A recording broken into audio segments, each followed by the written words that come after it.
Halo semuanya, berjumpa kembali di channel Blessing Science. Baiklah, kita akan melanjutkan pembelajaran kita. Dan saat ini kita akan belajar atau melanjutkan pembelajaran kita mengenai pusat massa dan momentum linear. Ya, dan saat ini kita akan melanjutkan pembelajaran kita mengenai pusat massa bagian yang kedua. Jadi kita sudah mempelajari tentang pusat massa sebelumnya, dan saat ini kita akan lanjutkan pembelajaran itu mengenai pusat massa bagian yang kedua. Seperti apa penjelasannya, mari kita simak bersama-sama. Jadi kita akan melanjutkan pembahasan kita mengenai pusat massa. Sebelumnya kita sudah mempelajari bahwa misalnya kalau seperti ini ya teman-teman. Jadi sebelumnya kita sudah mempelajari misalnya ada dua partikel, ya katakanlah ini M1 dan ini M2. Kemudian jarak partikel pertama itu X1 dari pusat. Kemudian jarak partikel yang kedua itu adalah X2.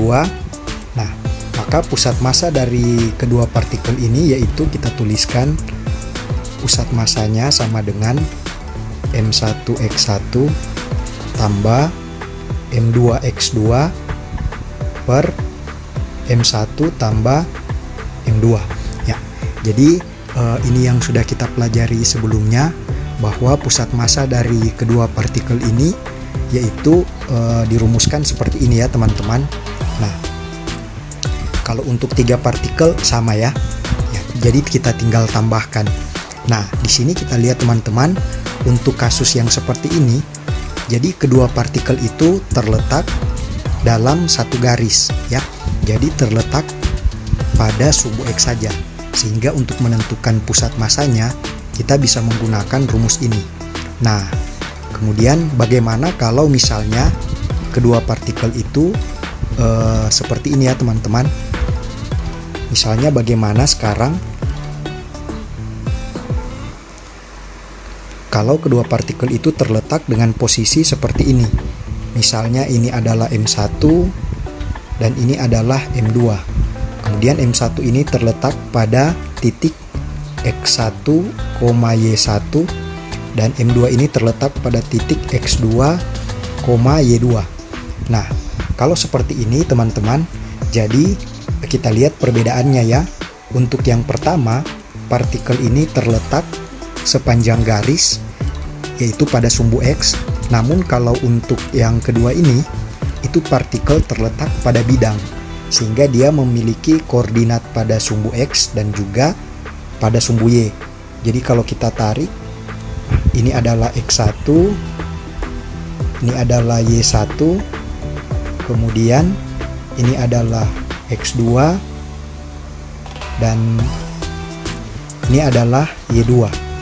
Nah, kalau seperti ini, bagaimana caranya kita menentukan pusat massa dari kedua partikel ini? Sekali lagi ya teman-teman, di sini perbedaannya, kalau untuk yang ini, kedua partikel itu terletak sama, hanya di sepanjang garis. Jadi untuk menentukannya cukup dengan menggunakan persamaan ini atau rumus ini ya.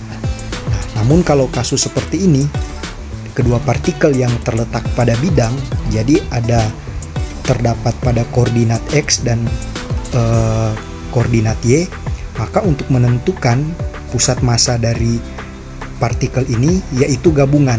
Jadi yang pertama kita tentukan pusat massa pada sumbu X, dan juga kita tentukan pusat massa pada sumbu Y. Nah, jadi pusat massa pada sumbu X-nya kita tentukan, ya kita tulis XPM itu sama dengan M1X1 kemudian tambah M2X2 dibahagi dengan M1 tambah M2. Nah, selanjutnya YPM itu sama dengan M1Y1 tambah M2Y2 dibahagi dengan M1 tambah M2. Ya, jadi teman-teman, jika partikel terletak pada bidang seperti ini, maka pusat massanya jadi pusat massanya ini ya teman-teman. Jadi pusat massa pada sumbu X dan juga pusat massa pada sumbu Y. Kira-kira seperti itu. Sekali lagi di sini kita lihat perbedaannya. Kalau untuk kasus yang pertama seperti ini ya. Kalau untuk yang kedua, partikel yang terletak pada bidang, untuk menentukan pusat massanya, selain kita tentukan terhadap sumbu X, juga kita tentukan terhadap sumbu Y. Sehingga pusat massanya yaitu adalah koordinat X pusat massa dan Y pusat massa. Ya, kira-kira seperti itu ya teman-teman. Nah, semoga bisa dipahami. Untuk lebih jelasnya, mari kita lihat contoh soal berikut ini. Ya, ini contoh soalnya teman-teman. Jadi terdapat 3 partikel dengan massa M1 sama dengan 1,2 kg, M2 2,4 kg, dan M3-nya 3,2 kg. Terletak pada posisi, untuk posisi M1 itu pada koordinat 2,4, kemudian M2 itu pada koordinat 1,5, dan M3 pada koordinat 3,2 ya. Nah, pertanyaannya adalah tentukanlah pusat massa dari ketiga partikel tersebut. Ya, baik. Jadi dengan teori yang kita sudah pelajari sebelumnya, kita akan coba menentukan pusat massa dari ketiga sistem partikel ini ya. Jadi kita catat dulu bahwa ada 3 partikel. Ini ada M1, kemudian M2, dan M3.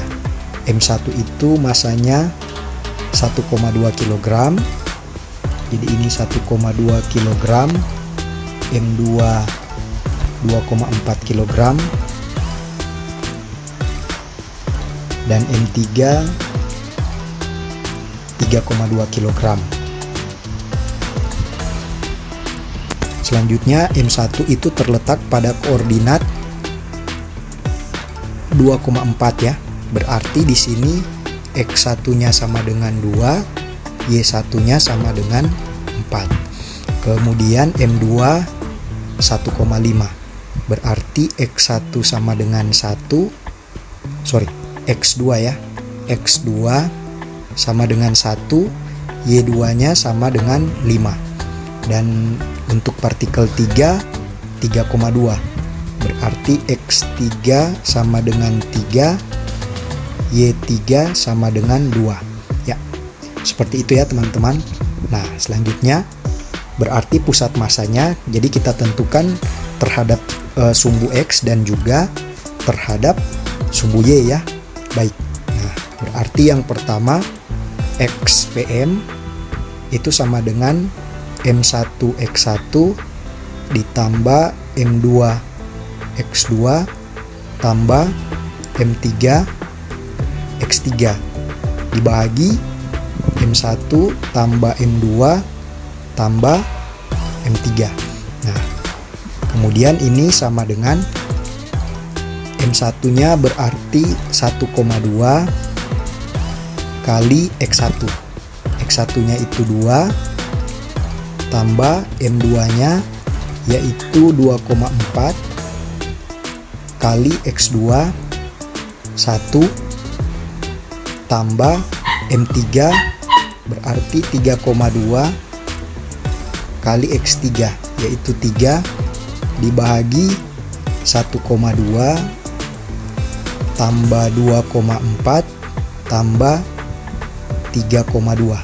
Nah, dari sini kita peroleh sama dengan berarti ini 2,4 ditambah 2,4 ditambah 9,6 ya, bahagi 1,2 ditambah 2,4 tambah 3,2 itu hasilnya adalah 6,8 atau sama dengan, jadi 2,4 tambah 2,4 tambah 9,6 dibahagi 6,8 sama dengan 14,4 dibahagi 6,8 sama dengan 2,1. Nah, jadi untuk pusat massanya pada sumbu X yaitu di titik 2,1. Ya, baik. Nah, sekarang selanjutnya terhadap sumbu Y ya. Berarti di sini YPM sama dengan M1Y1 tambah M2Y2 tambah M3Y3 bagi M1 tambah M2 tambah M3 sama dengan, nah berarti di sini M1-nya jadi 1,2 kali 4 ya. 1,2 kali 4 ditambah M2 2,4 kali 5 ya. 2,4 kali 5 tambah untuk M3 berarti 3,2 kali 2 ya. Berarti ini 3,2 kali 2 bagi M1 tambah M2 tambah M3. Nah, di sini kita sudah peroleh yaitu 6,8. Dari sini kita dapatkan berarti ini 4,8 ditambah 12 ditambah 6,4 bahagi 6,8 sama dengan 23,2 bahagi 6,8, sehingga kita peroleh YPM-nya sama dengan 3,4 ya. Baik, jadi teman-teman YPM-nya kita peroleh 3,4 sehingga pusat massa total, jadi pusat massa dari ketiga partikel ini yaitu XPM, YPM ya, atau sama dengan 2,1 dan 3,4 ya. Jadi teman-teman, pusat massa untuk sistem 3 partikel ini kita peroleh yaitu pada titik 2,1, 3,4 ya. Nah, seperti itulah teman-teman untuk menentukan pusat massa jika partikelnya itu terletak pada bidang. Jadi sebelumnya kita sudah membahas yang ini. Sekali lagi saya ulangi lagi ya teman-teman, kalau partikel terletak hanya sepanjang garis, maka untuk menentukan pusat massanya kita bisa menggunakan rumus yang ini ya. Nah, tapi kalau partikel itu terletak pada bidang, maka rumus yang kita gunakan yaitu yang ini. Ya, jadi seperti itu ya teman-teman. Ya, mudah-mudahan bisa dipahami. Semoga bermanfaat. Sampai di sini dulu video pembelajaran kita kali ini. Sampai kita bertemu pada video pembelajaran selanjutnya.